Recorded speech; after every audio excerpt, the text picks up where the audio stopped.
By the end of this video, you're going to know exactly how to raise your price fairly and feel good about it. And you're going to leave with a simple plan that you can implement today. So why listen to this little Asian kid on the screen here? First of all, you don't have to. Second of all, what I'm going to be talking about in this video is the exact system that I use for one of my clients. His name is Kev. He's a photographer.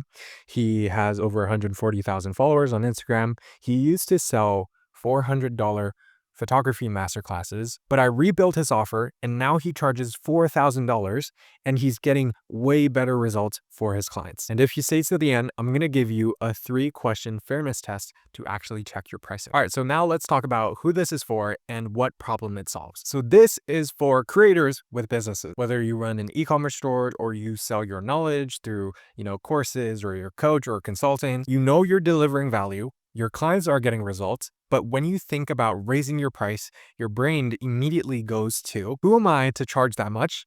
What if people think it's too expensive? And what if nobody buys? And Kev was in the exact same situation.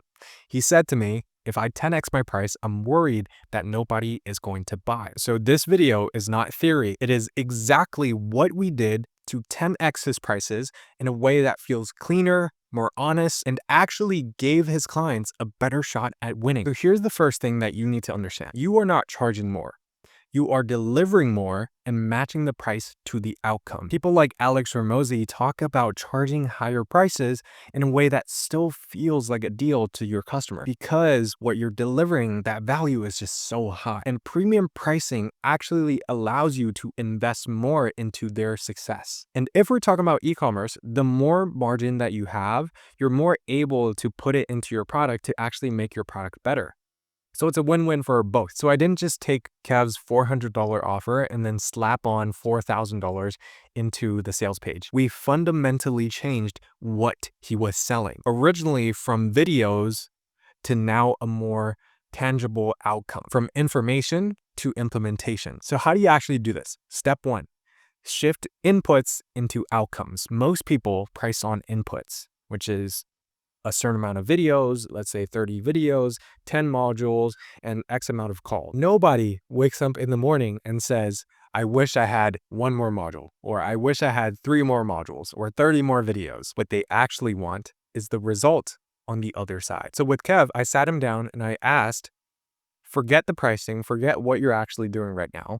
If you can take one person and deliver as much results as possible, as much value, get them as far as you can in their journey, what would you actually do for them? So he started listing everything. He said, well, I would want to review their portfolio. I would give them actionable advice on how to actually improve those things. Then he would teach them the advertising strategies that got him clients very profitably, very cheaply. And he would also teach them other things like how he got ranked #1 on Google in a big city for his photography business. And he would help them price better with more confidence. And of course, keep them accountable every single week. Then obviously we had a good list now. And I told him, now which ones are the essentials, right? I always think about 80-20. What's the 20% of things that will yield 80% of the results? So we had to cut all the fat out. And that became the real product, right? Not videos, not courses, an actual transformation. And this is pretty standard. What this is called value-based pricing, right? You start charging, instead of charging for hours and whatever your inputs are, you actually start to charge for outcomes and the value that you create. So for you, the person who's watching, ask yourself this question. If you were paid 10 times more, what extra support or structure or changes that you would have to make to your current offer to be able to feel like you can almost guarantee that result? And then list them out, because that is going to be the product that you should be selling. And if you were to sell that, you could potentially 10x your pricing. Now, step 2 is to actually design an offer that justifies the new pricing. So once we had Kev's list, we rebuilt the offer from scratch. Instead of the old offer, which is just to sell one-time masterclasses, an 8-week program that focuses on getting more clients more consistently.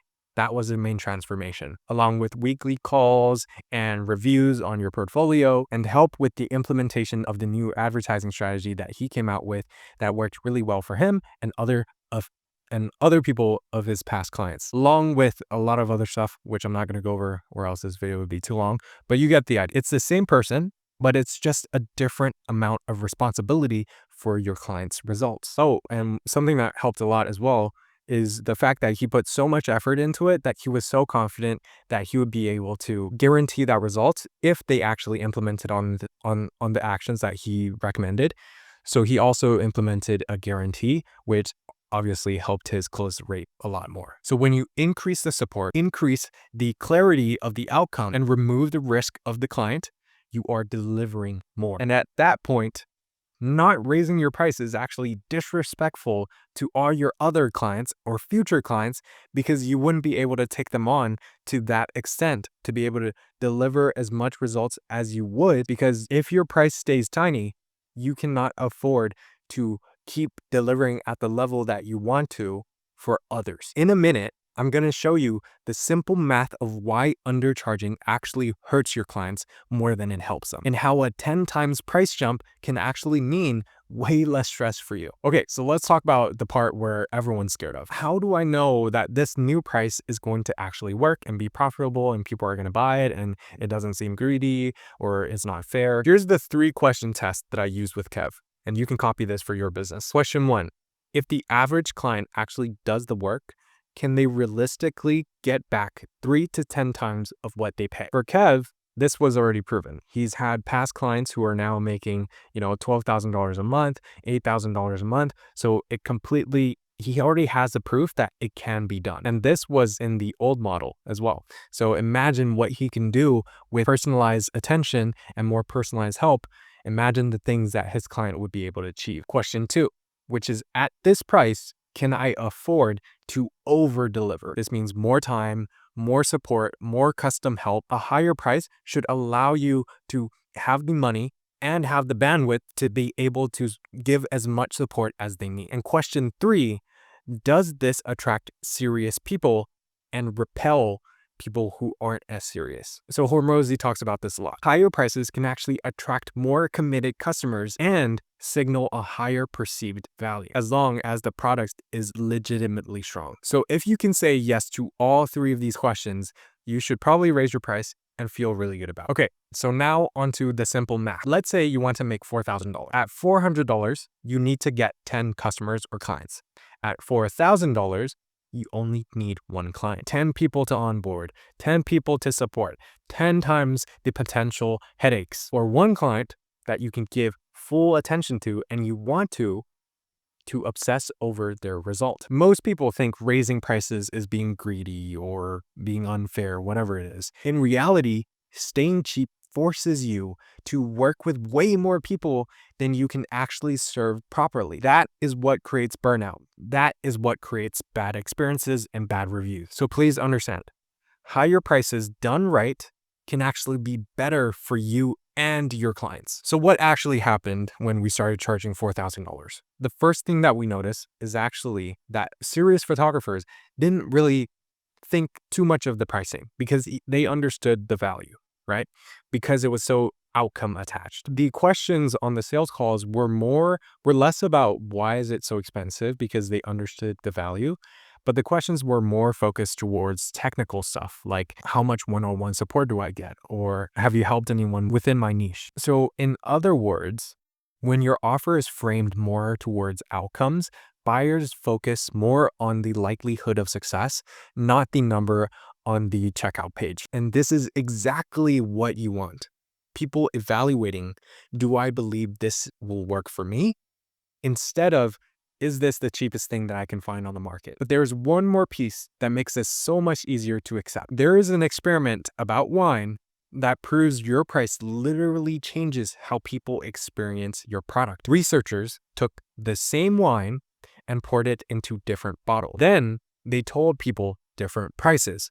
One was labeled cheap, one was labeled mid-range, and the other one was labeled expensive. Here's the crazy part. People consistently rated the expensive wine as tasting better, even though it was the same exact wine. In some studies, when they scanned the brain, the areas linked to pleasure lit up more when they thought the wine was more expensive. The pricing itself changed the whole experience. So why does that matter for your pricing? Because your price is part of the product. If you are too cheap, You might actually make it harder for good clients to take you seriously or value your work. For a lot of offers, raising your price doesn't just increase your revenue, it increases perceived value and commitment. People lean in more, people show up more, people implement more. So let me give you a playbook that you can implement to raise your price this week. Step 1, audit your results. Pull up your past clients, list the outcomes that you help them achieve, even small wins. If you already have a track record, that is your permission